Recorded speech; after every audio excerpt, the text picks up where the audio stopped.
7th.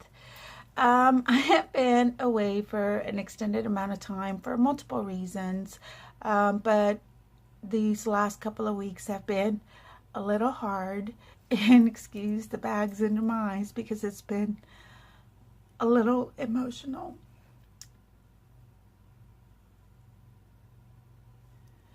I'm hoping that by doing this video or making this video, it would help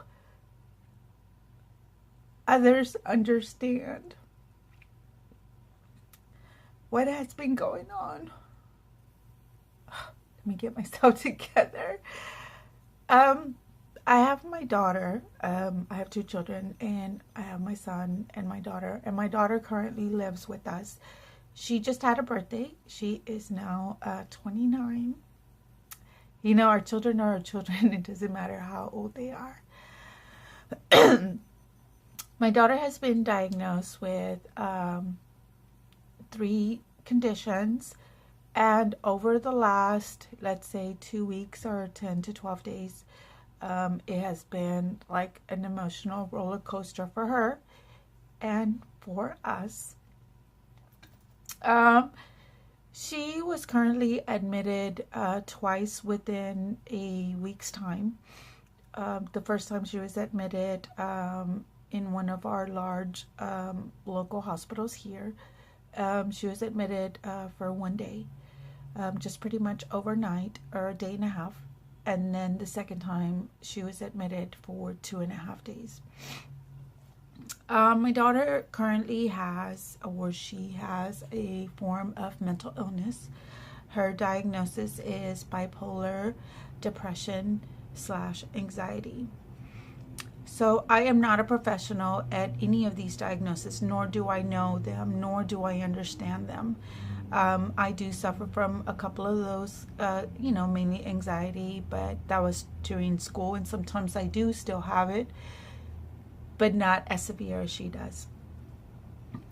We all, again, suffer from anxiety or depression at some point in our lives, and slowly we just get better because we suffer from those things because of a major, tragedy that has happened in our lives. Loss of a loved one, or a major accident, or something really bad that has happened to the individual, or what have you.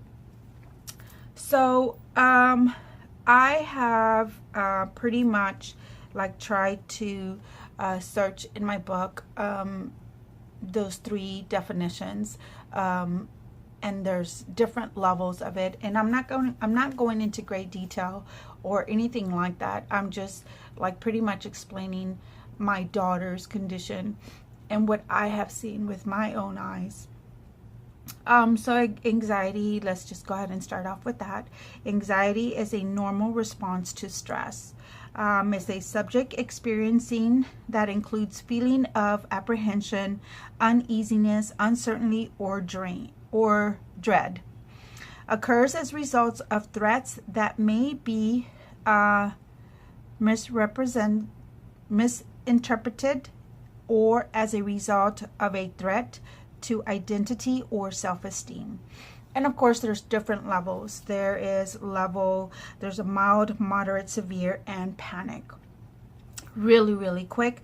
So the mild is associated with tension of everyday life. Mild anxiety can be motivating, produce growth, enhance creativity, and increase learning. Moderate, the focus is on immediate concerns. Moderate anxiety narrows everything. The severe anxiety is a feeling that something bad is about to happen. Significant narrowing in the perceptual field occurs. Panic is associated with dread and terror and sense of impending doom. So that is anxiety in general, okay?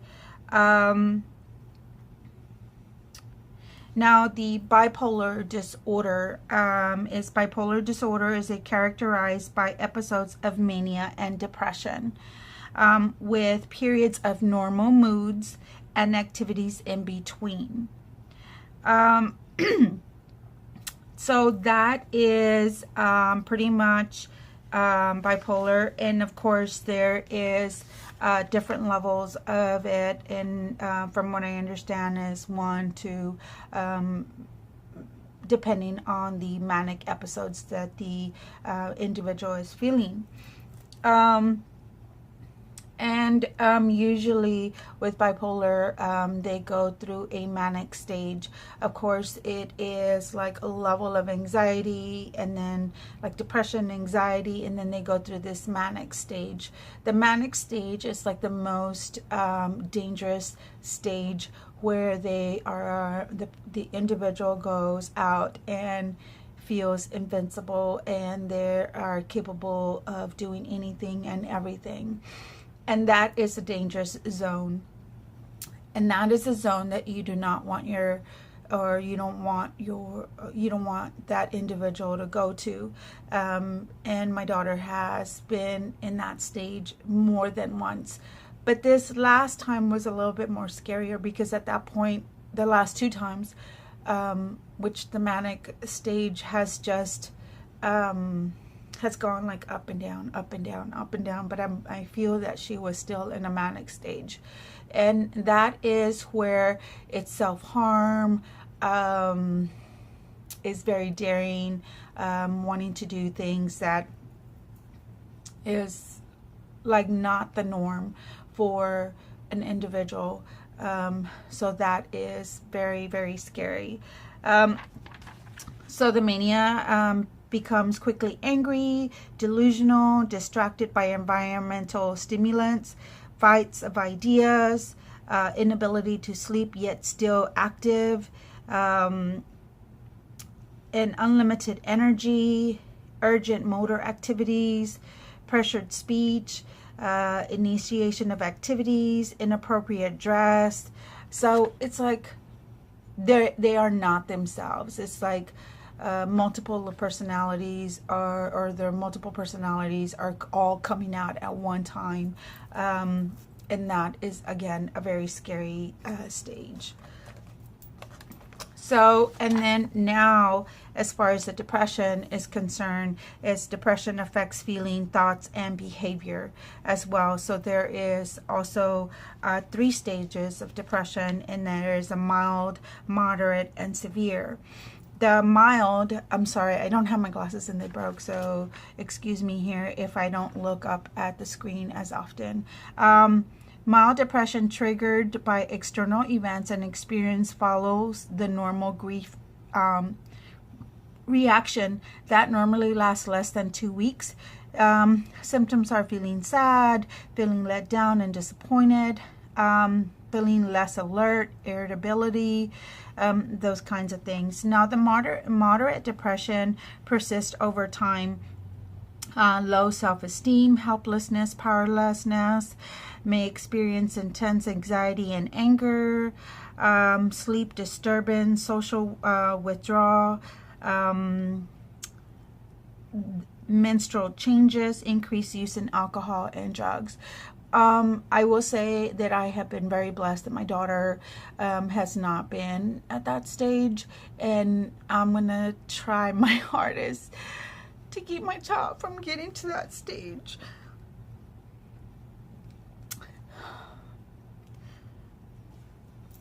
So now the 3rd stage is severe depression, despair and hopelessness, guilt and worthlessness, flat effect. And she has been flatline, meaning, when I say flatline, meaning her personality has just been like non-responsive. Things that might be funny might not be funny. Things that are sad might not be sad. Things like no motion, motionless. She shows no emotion whatsoever. So you can be pretty much like having a conversation with her and you think that it's funny, and she looks at you like blank, a blank look, just like, you know, it's a blank look and you don't understand. Of course, social withdrawal, decreased speech, poor posture, unkept appearance, may show agitation, pace, and pace about. So of course, this is what my book says. And these are pretty much things that I'm reading off are the things that I have seen my daughter experience.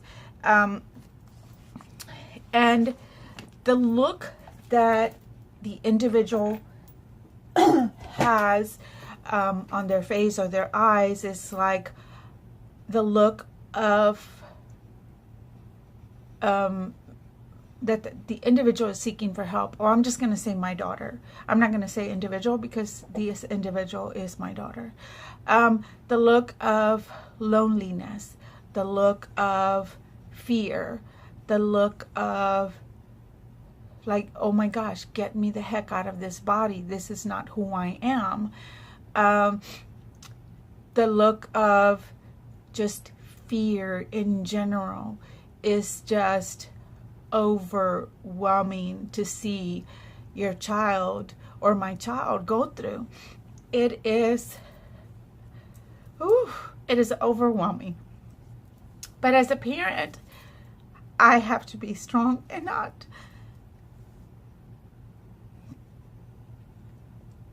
not express myself to her to say, it's like, I'm scared for you.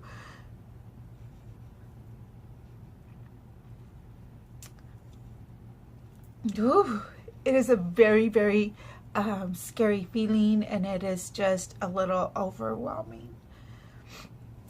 And I'm still trying to understand it, and I'm still trying to be here for her. And the only reason I elected to do this video is that hope that I can get some responses of people that have gone through this, or their families have seen, you know, that a family member, like a child, your child is going through such emotional roller coaster that I can help, that they can help me understand. Of course, it's been very, very hard, you know, and very, very emotional. So I'm just hoping to better understand this whole situation. But you know what? I have also come to agreement with myself that I'm probably never going to understand. And people can't say, oh, it's like, oh, I understand. No, you don't understand. If anyone, the only individual that can simply understand is a person that has actually have gone through the same situation. I have gone through certain situations and certain stages that she has gone through. And yet I can relate to those situations just like any individual, in neighbors across the street, your coworker, your family, your normal anxiety, your normal depression, your normal anything, stages, any of these stages, anyone can go through them. And you can relate to that individual to that extent.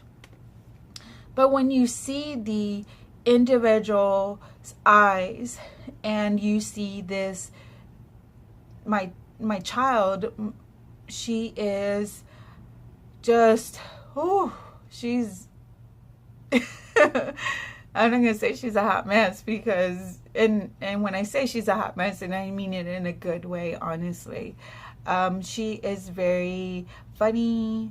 She's loud, she's very sarcastic, she is very loving, she is very affectionate, she is very understanding, she is very calm, she is a joy. She really, really is. And I'm not just saying that because she's my daughter, but I'm saying that because that's who she is. And this is how her personality, I'm describing her personality. And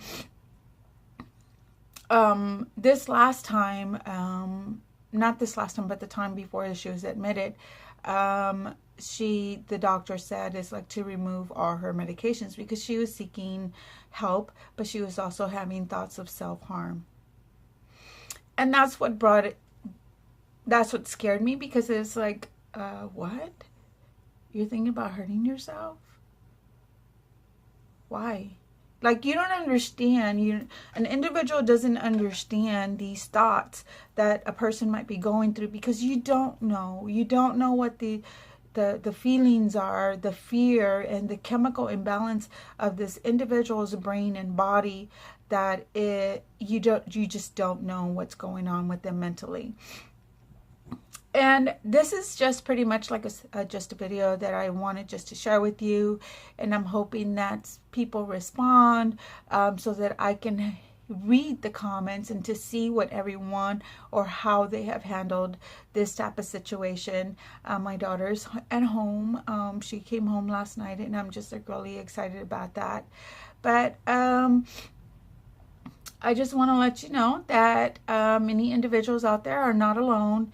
And I'm hoping that if we kind of stick together, that we can find some comfort among each other, and some understanding and some techniques to help our families as well. Hope everyone has an amazing week. God bless.